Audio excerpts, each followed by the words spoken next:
Hello, wonderful people of the internet. I am back, first video of the year, and the first book that I'll be reviewing this year is Pyramids by Terry Pratchett. So without any further ado, let's get into it.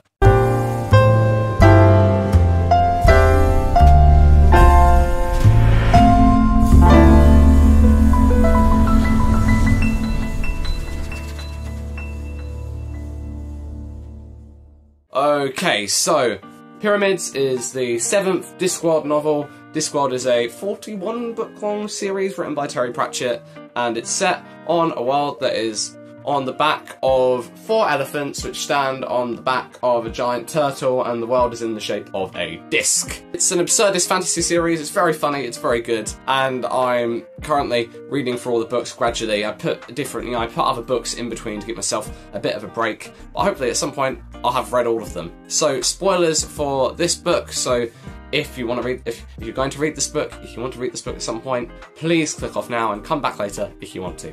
So, this book is about a fella called Tepic. This is him on the cover. I do this every video, but I love these Discworld covers. Not these ones as much. I've got these. There are these weird ones that are different. Like, these are the ones you find in bookshops these days. They're bigger. They're the size of a regular book. And there are these smaller ones that go up to about there, and they have art all over them, and they're very nice and they're very cute. But I don't know why they're not all like that, but that's a tangent. But that's him on the cover, and basically he is the son of a king slash pharaoh of a kingdom called Jelly Baby, and he's gone to Ankh-Morpork to train to become an assassin, and then has to go back to Jelly Baby when his dad dies, and so now he has to be king. And it's about the shenanigans that ensue when he decides that he's going to build the biggest pyramid in the kingdom to bury his dad in. What did I like about this book? I've got Andrew Garfield on his positive side, so it's a Pratchett book, so, I mean, that's a positive in itself. The writing, mwah, the humour, mwah, it just makes... So, the way I feel about this book is that it's very mid. I feel like this is going to be the midpoint for Discworld books, so, like, if it's worse than this, then it'll be bad. If it's better than this, then it'll be really good. So this is very middle of the road. Discworld, yay. Just good. I think I gave it 4 stars, but on the grand scheme of Discworld, it's a 3-star read. But, I can't even remember the point I was going to make now. But, yeah, I guess what I'm trying to say is that Terry Pratchett's writing style took this fairly mediocre book and just boosted it a little bit more to 4 stars. I feel like that, I mean, I've not got many positive things to say about this just because it was a fairly mid book. But I really liked the villain of this book. The villain of this book was a priest called Dios, and he has been alive since the founding of the kingdom, and does this, he goes to this area in the country where there's loads of temporal energy, I think that's what you could call it, and so he absorbs that to keep himself living.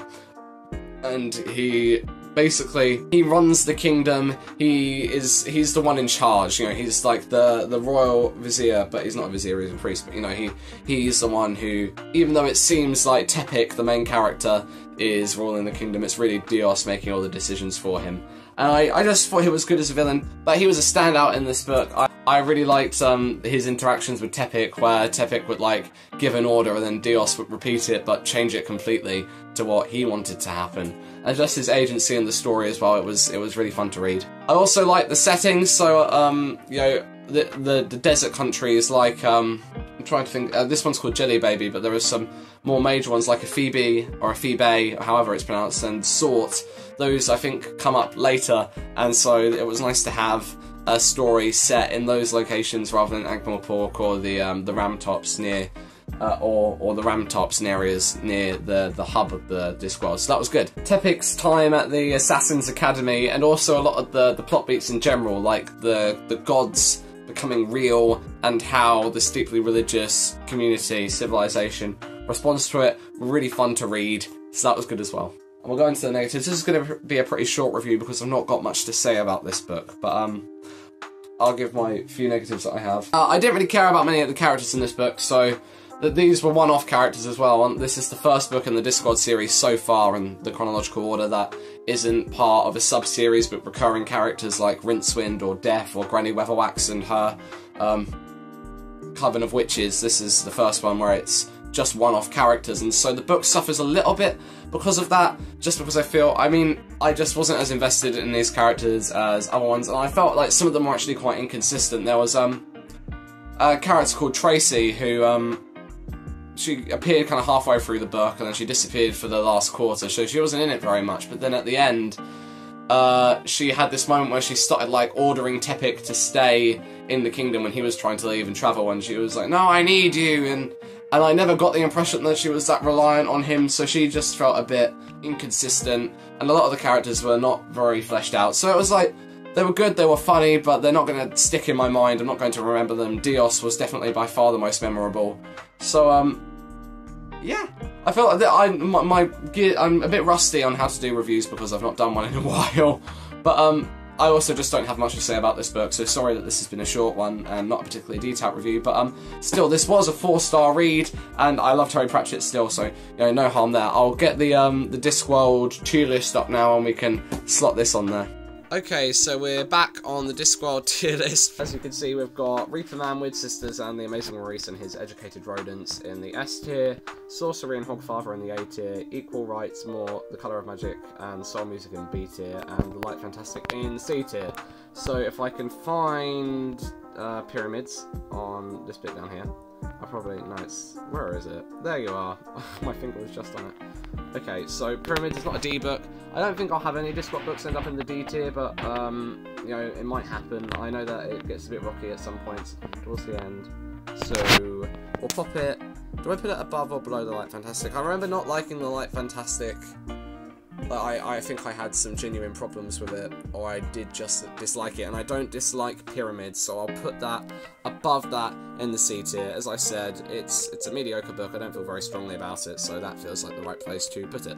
Okay, so that is my review of Pyramids. I am now currently reading a book called Mrs. Dalloway by Virginia Woolf, which is completely, it's completely different from what I'd usually read. It's a fiction book, and I actually I want to start dipping my feet in fiction books a bit more, so I'm still going to read fantasy, but you can expect some stuff like, I want to get into some Jane Austen. I've got a big Jane Austen collection up there, and what other ones was I planning on reading? The Picture of Dorian Gray, I've got a play knocking around somewhere as well, just things like that that I want to start expanding what I read a bit outside of the fantasy genre, but don't worry, I'll still be doing fantasy stuff, but just expect that in the future. I'll get a review of Mrs. Dalloway out once I finished it, and I really, really like it. I've got a lot of good things to say about it, so I'm excited to talk about it with you all, and we'll leave the video there. I'm sorry, as I said, it's been a bit rocky, but I'm sure I'll get back into them with, not just with the times of uploads, but with how I do them as well, as I start to do them more regularly. Hopefully,